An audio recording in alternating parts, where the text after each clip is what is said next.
It's chaotic. It's tense and it's relaxed. It's lonely and it's exuberant. It's poor and it's rich. It's strange and it's familiar. It's incredibly busy. This is Saigon, capital of a nation, heart and sinews of the gigantic American military command in Vietnam. ABC Scope, the wide world of people and events. This week, the Vietnam War, Part 84. This is Saigon.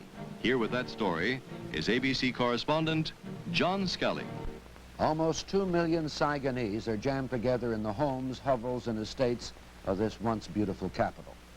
If you add those who live across the Saigon River, the total swells to almost 3 million people, all living within a 20-mile radius of downtown Saigon.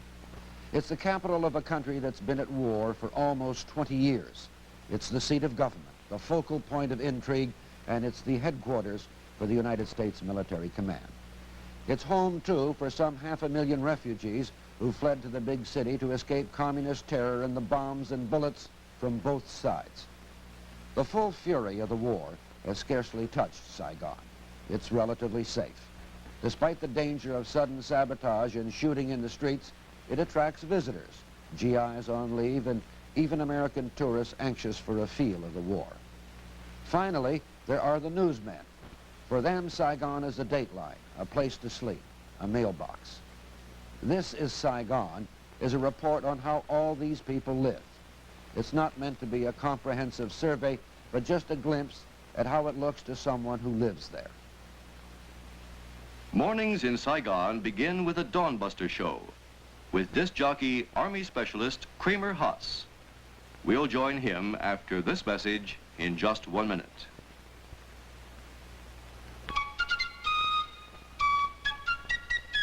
Good morning, Vietnam.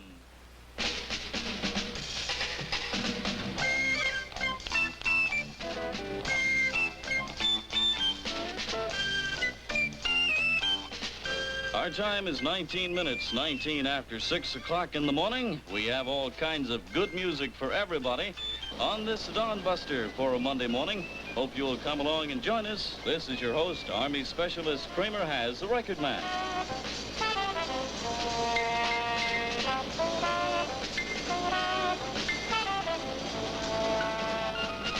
Want to know a 9-letter dirty word?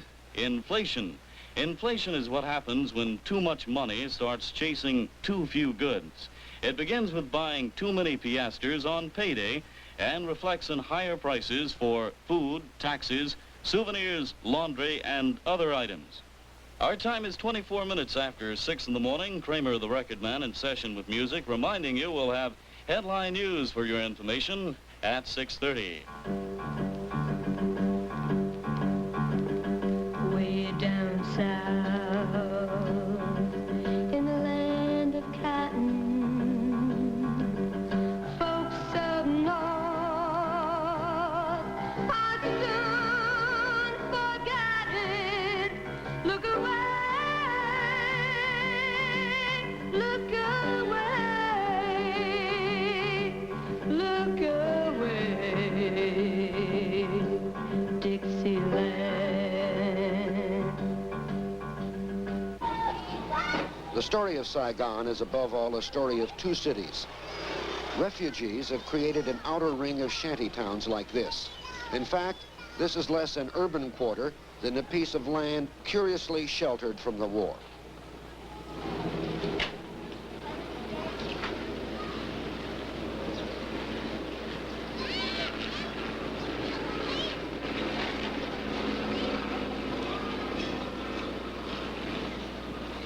The refugees have created a compost of shanty villages where they live with their children.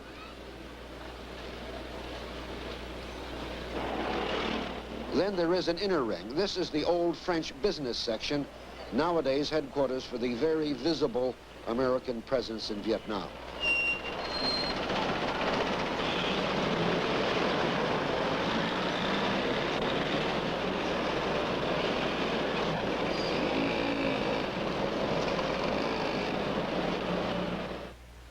To get a better idea of what's happening, take a close look at this old French map.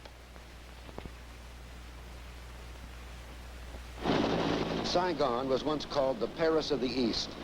The French designed it that way, but the French never imagined that more than 400,000 people would live here. Today, more than 2 million people are jammed and squeezed into the metropolitan area. Saigon is the world's most crowded city, twice as many people per foot than even Tokyo. Just off the waterfront is Saigon's District 4. Squatters and refugees have built houses, roof touching roof, on what is swampland. That ugly black gash is where a flash fire last winter burned up 800 houses, making 5,000 people homeless. Shelters made of cardboard and flattened beer cans. No running water. Open sewers. American officials admit conditions like these are a scandal and feed the Viet Cong propaganda machine. Yet city officials are hard-pressed. In 3 years, more than 500,000 refugees have poured into Saigon. Diseases of old age are hard to find here. Average life expectancy in Saigon is only 40 years. In a city with only 7 playgrounds, children swarm everywhere.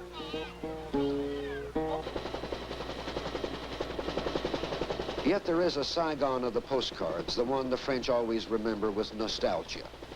Nowadays, this is the American inner ring, a pie-shaped wedge of some of the world's most expensive real estate. A villa under a tamarind tree in this location can cost up to $2,000 a month.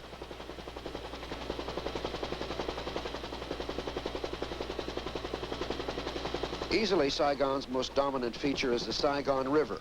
Song Saigon, the Vietnamese call it. Big Muddy to the American sailors who have to bring their ships 40 miles inland from the China Sea.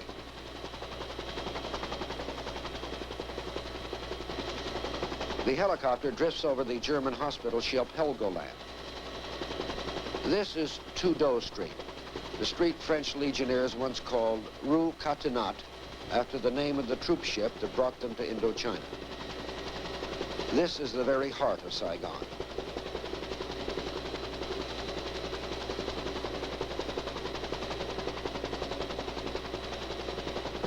On the right is the Caravel Hotel. That's the Constituent Assembly.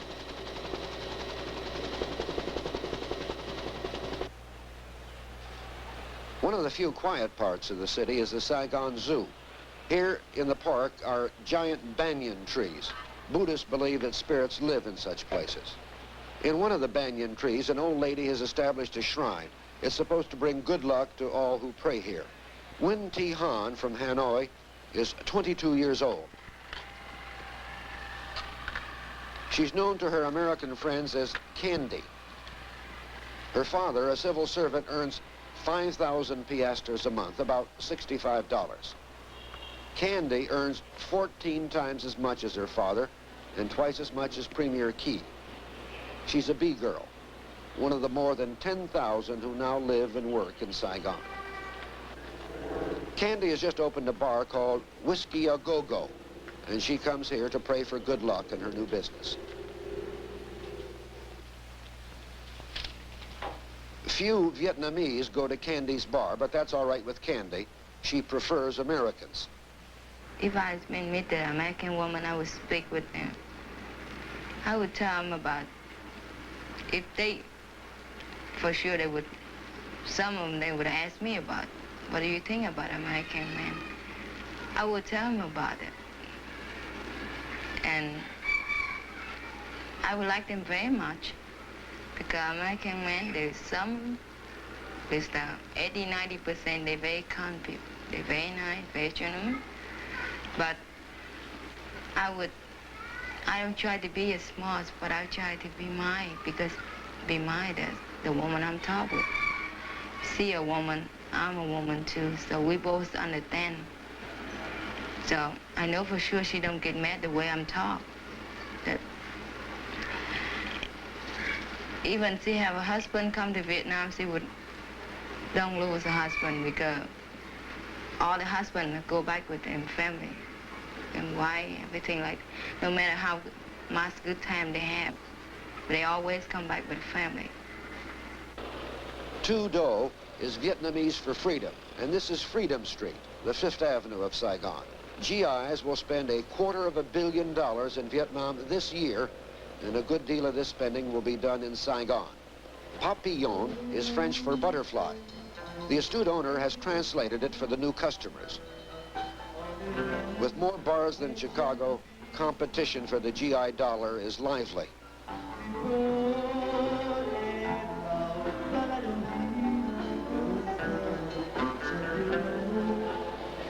Things are quieter by the Saigon River.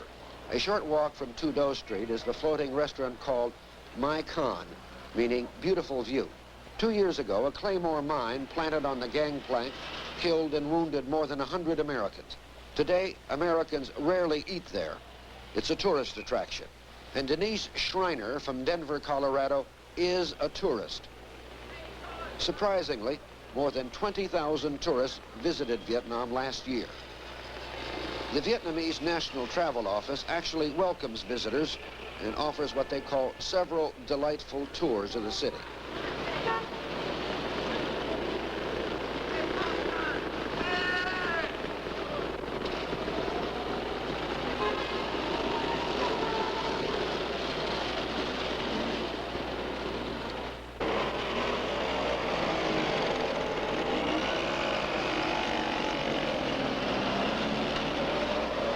If you're a tourist, taking a Saigon bus is not recommended.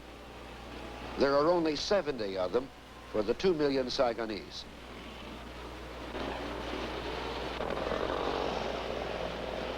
The sights of Saigon are limited. There is a stagnant pool at Le Loi traffic circle. And across the street, the Marine Monument, notable only because it was built in 3 days from quick hardening cement donated by a U.S. aid program. Tourists in Saigon can shop at any of the dozens of tarpaulin-covered stalls that cater to the GI. But the boulevards in the city, once known as the Pearl of the Orient, are nowadays broken and rutted. More than 500,000 bikes and motorcycles make Saigon more smog-bound than Los Angeles. Saigon traffic has been compared to a Mack Sennett chase. In a way, this is a pretty good description of Saigon itself today. Choked, paralyzed, chaotic, frantic. This is Saigon in 1967. ABC. Denise Schreiner from Denver, Colorado, arrived in Saigon with $200. ABC News correspondent Bill Brannigan asked why she came to Saigon. Saigon is where it's happening. It's where it's at. There's excitement and urgency, you know. If you could talk to the people in Denver now, what would you tell them about Saigon? To come and see for yourself. It's impossible to convey what's happening.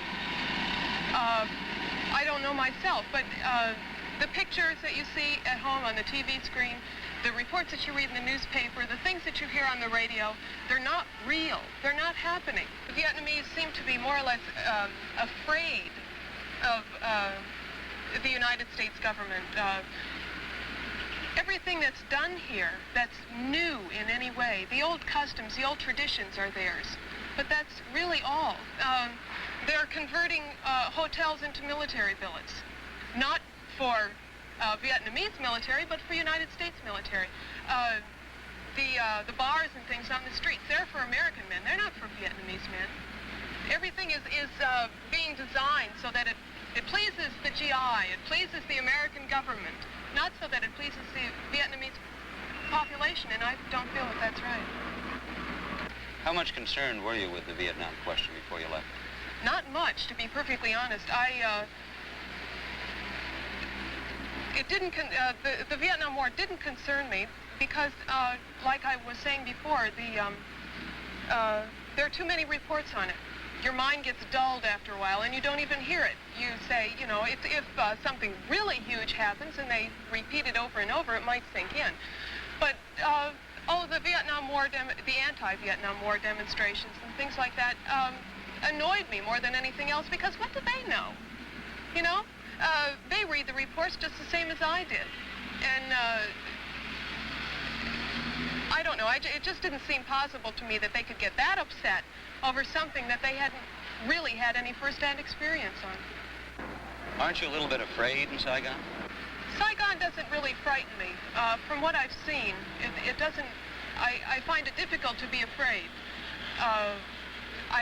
As yet, I haven't been afraid, probably because nothing has happened to me. I haven't seen any terrorist acts. I haven't even seen the results of any terrorist acts. The only time I was ever afraid, the only time since I've been in Saigon, was when I was sitting in a nightclub and there were two Vietnamese gentlemen sitting next to us. And after they left, the management came over and were turning up the table, so to speak. And there was a Chinese girl that was with us that night, and she said that they were looking for a bomb. And I thought to myself, oh, what if they didn't find it, you know? And you sort of brace yourself. But that's the only time I was ever really concerned, or even really ever gave a thought to it. It's not real. At times, a good deal of what's happening in Saigon doesn't seem real. The city is caught between a kind of peace and a kind of war. It tries to accommodate them both. Nightclubs offer one form of escape from the endless fighting. Yet every night the war draws a tight circle around Saigon. Here in the suburbs, the Viet Cong are at the end of the street. You can see the flares and hear the B-52s bombing at the city's edge.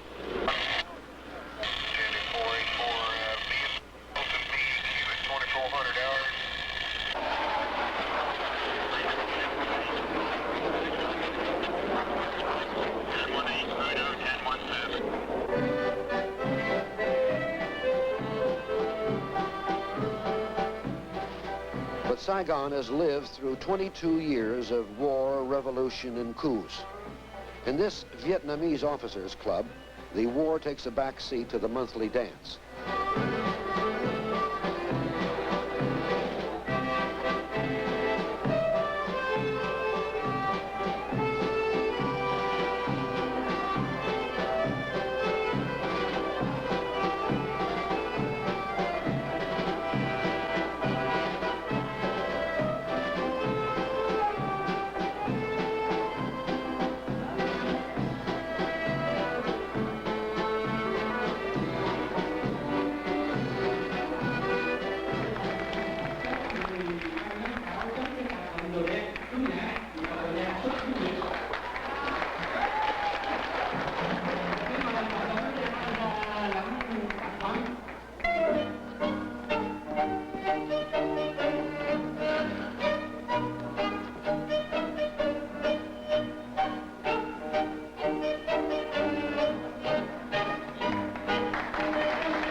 Two platoons of troops of the initial contact with the Communist Company and the GIs were reinforced. 30 miles away at the Air Cavalry's base camp, a Communist mortar squad zeroed in on the helicopter pad. 80 rounds rained in, wounding 2 GIs and causing light damage to aircraft. All the same, no one can forget the war for very long. There are more than 500 correspondents working here. Saigon, a headline news town, never sleeps. A story moving across the wire tonight in Saigon will be broadcast instantly, viewed over tomorrow's breakfast in far-off Philadelphia. Tiger, please. Among other things, Saigon has a telephone problem. Saigon is the only place in the world where you have to make an appointment to get a dial tone on the telephone. Tiger Central, nerve center for all messages coming in and out of Saigon. It works rather like an old-fashioned party line. When President Johnson calls Premier Key, the call stops off here first, and it's frantic. Could you give me Saigon LD, please? I'm so sorry, I'm in line busy, sir. Repeat, I can't read you. Come on, I'm so good, Saigon LD, Long Bend, please. Come on, please. I'm so sorry, I'm busy, sir.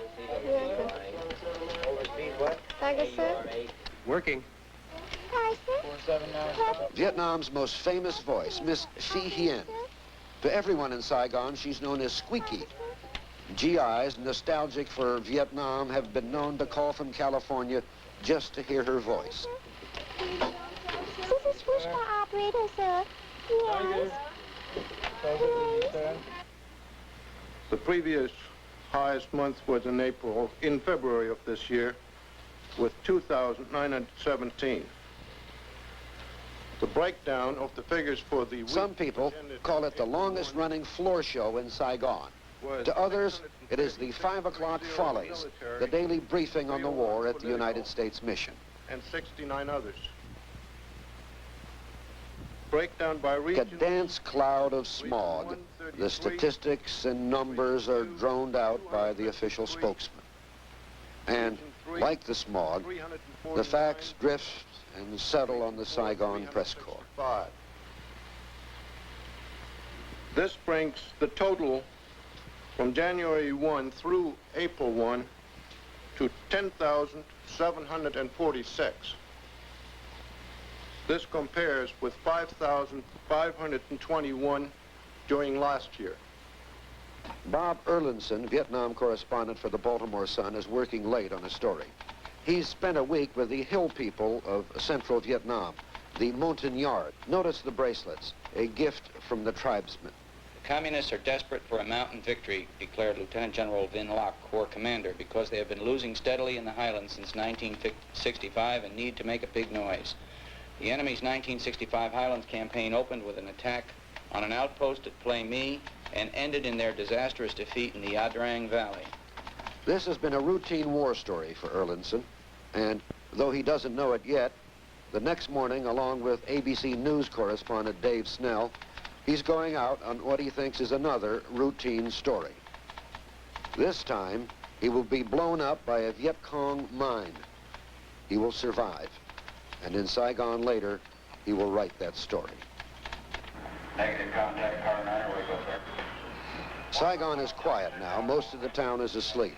But this is a city that is as full of paradox as it is of problems. Oxygen, high air, Sheriff. All loud, clear on me. High air, Samuel. Wake up there. See, just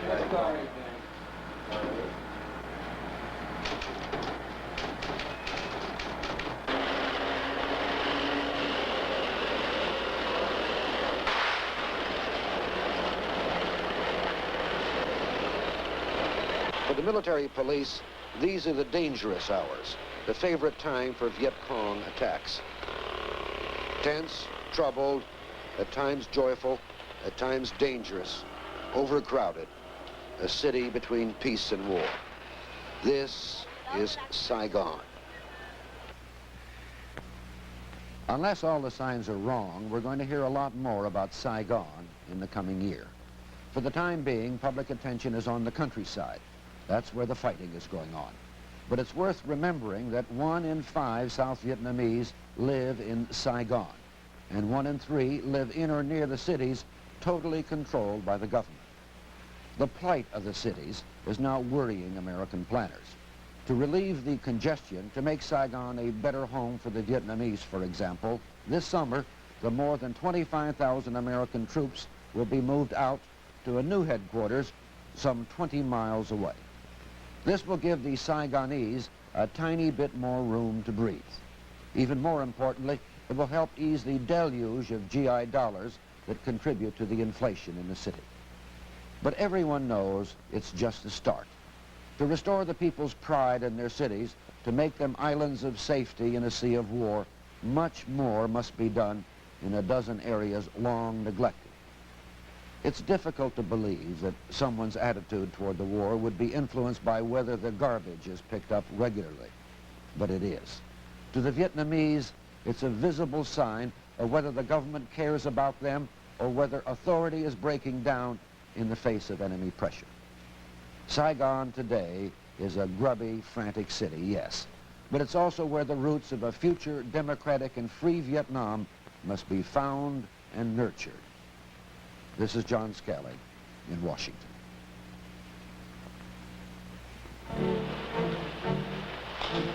Join us next week over most of these ABC stations when ABC Scope presents new insights into the Vietnam War, on the battlefields, on the diplomatic front, and at home.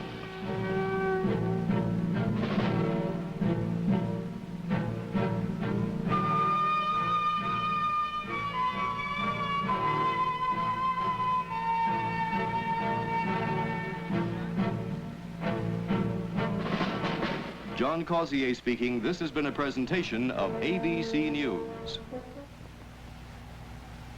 When a